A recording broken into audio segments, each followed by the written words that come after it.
on the sea. We need our own carriers.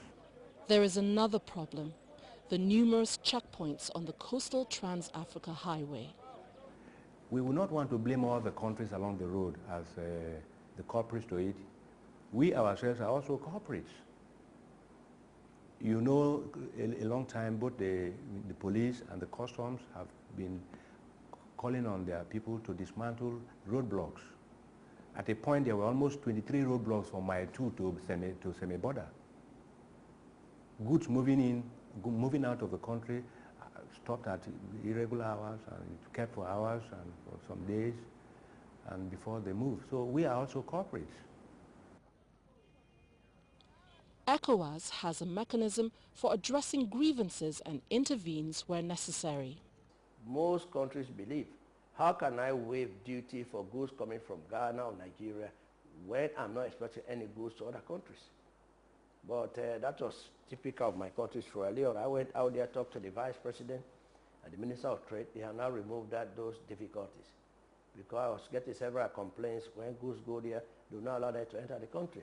The argument was because you are not sending goods to the other neighboring country. I said, no, once the protocol is signed, nobody has prevented from manufacturing goods for export. Therefore, when these goods come, if they meet these two criteria, raw material criterion and the value-added criterion, they must be allowed to enter the country. In spite of all these challenges, more countries in the region are waking up to the huge potentials the ETLS holds for the economies of member states. Interest in the scheme is rising with increasing awareness.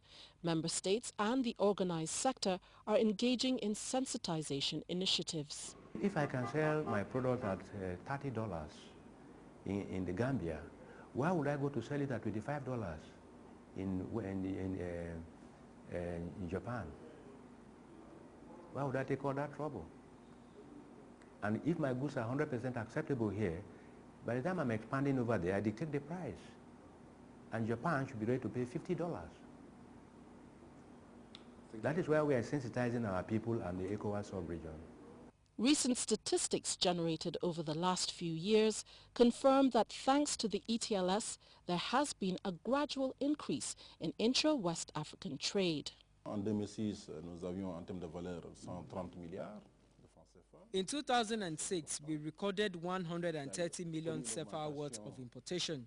It increased in 2007 and kept increasing as years went by.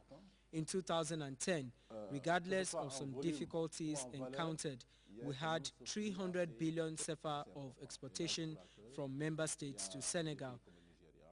A country like Nigeria or Cote d'Ivoire and UEMOA constitute part of this importation.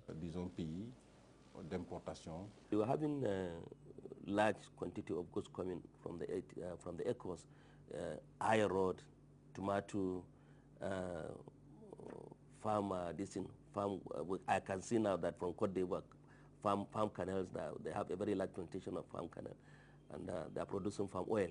Oh yes, there has been an influx of goods coming from the ECOWAS region.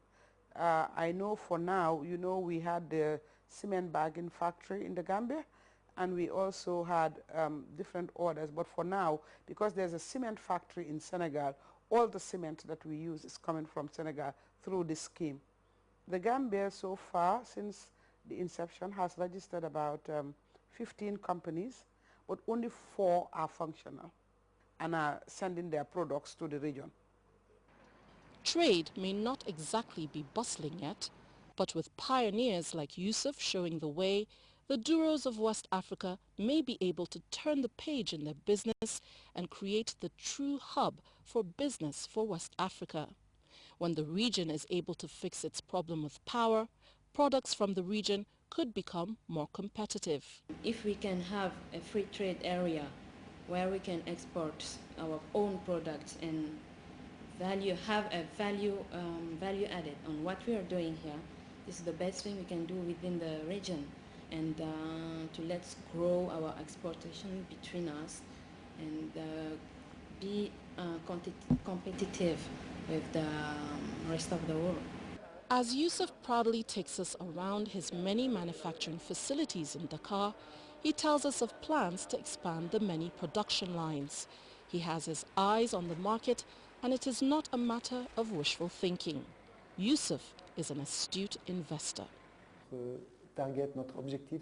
Our target and objective is to be present in all the regions of ECOWAS, UMOA, and in the whole of Africa and Europe. The ECOWAS trade liberalization scheme can unlock the West African market to industrialists who can see the potentials like Yusuf. More and more are taking our products because we are becoming more competitive than countries like Brazil, India or China, since they are not paying taxes.